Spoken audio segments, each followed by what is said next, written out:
हमें सिद्ध करना है कि √2 एक अपरिमेय संख्या है या नहीं है। तो हम इसका उल्टा मान लेंगे कि √2 एक परिमेय संख्या है। जैसे माना √2 एक परिमेय संख्या है।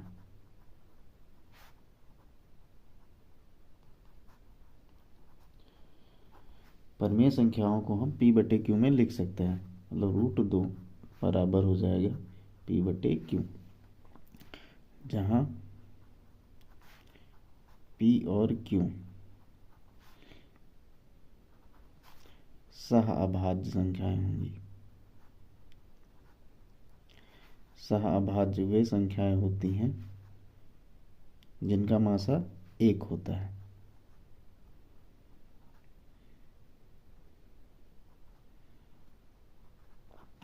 जैसे 7 और 3, इन दोनों का मासा जो आएगा वो 1 आएगा। मतलब ये सहभाज्य संख्याएं हैं। अगर मैं लिखूं 10 और 5, इनका जो मासा आएगा वो 5 आएगा। मतलब ये सहभाज्य संख्याएं नहीं हैं। तो अब यहाँ पे हम दोनों पक्षों में वर्ग करेंगे। दोनों पक्षों का वर्ग करने पर √2 का वर्ग p/q का वर्ग, ये 2 हो जाएगा और ये p²/q²। q इधर भाग में है, इधर लाएंगे तो गुणे में जाएगी। तो q p², ये गुणे में, तो 2 इधर लाएंगे तो भाग में, q²/p²/2।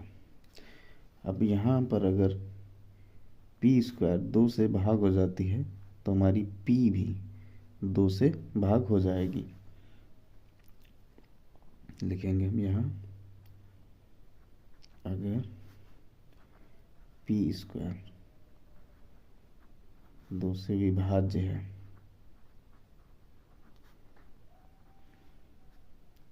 तो p भी 2 से विभाज्य होगी।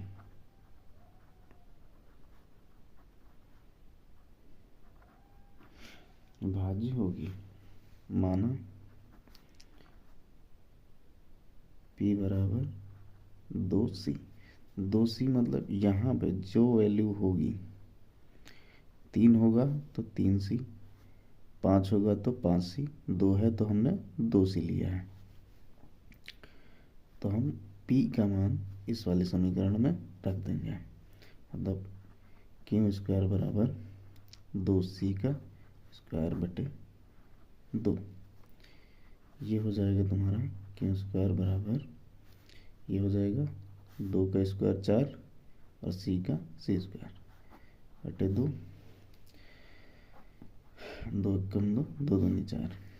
तो ये निकल के आता है तुम्हारा q² बराबर 2c। यहाँ से अगर हम c का मान निकालें तो ये 2 गुणे में है c के, दूसरी तरफ आएगी तो भाग में हो जाएगी /2। अब यहाँ से सेम चीज़ हम यहाँ से लिखेंगे जैसे हमने लिखा था p² 2 से अगर विभाज्य है तो p भी 2 से विभाज्य होगी। यहाँ पे भी अगर q² 2 से विभाज्य है तो q भी 2 से विभाज्य होगा। अब लिखेंगे हम, अगर q² 2 से विभाज्य है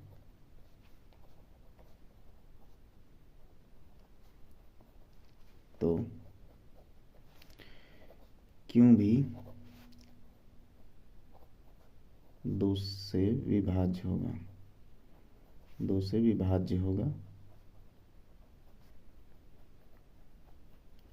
होगा, p और q दोनों 2 से विभाज्य हो रहे हैं। अतः p और q दोनों का उभयनिष्ठ गुणनखंड 2 हो रहा है। वही बात हम यहाँ पे लिखेंगे कि यहाँ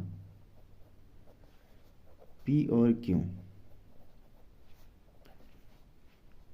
का उभयनिष्ठ गुणनखंड, उभयनिष्ठ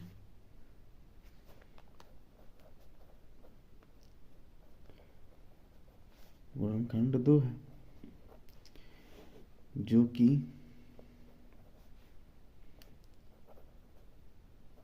हमारी कल्पना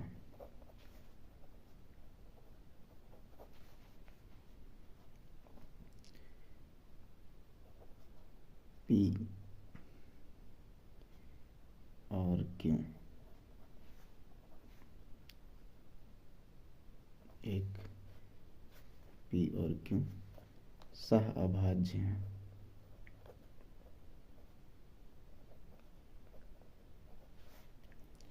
सहभाज्य संख्याएं हैं।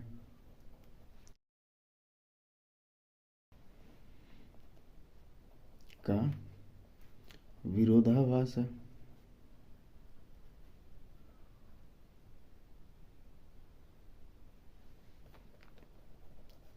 विरोधाभास है।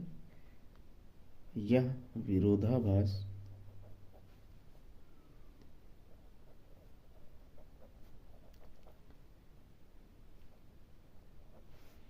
हमें हमारी गलत कल्पना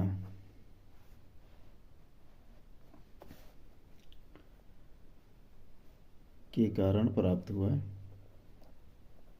के कारण प्राप्त हुआ है।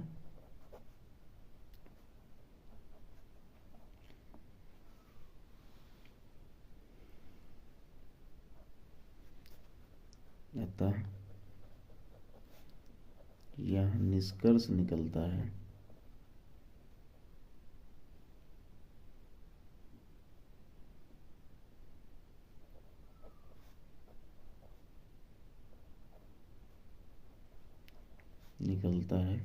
कि √2 एक अपरिमेय संख्या है। इसी प्रकार से आप लोग √5 को सिद्ध करके बताओ कि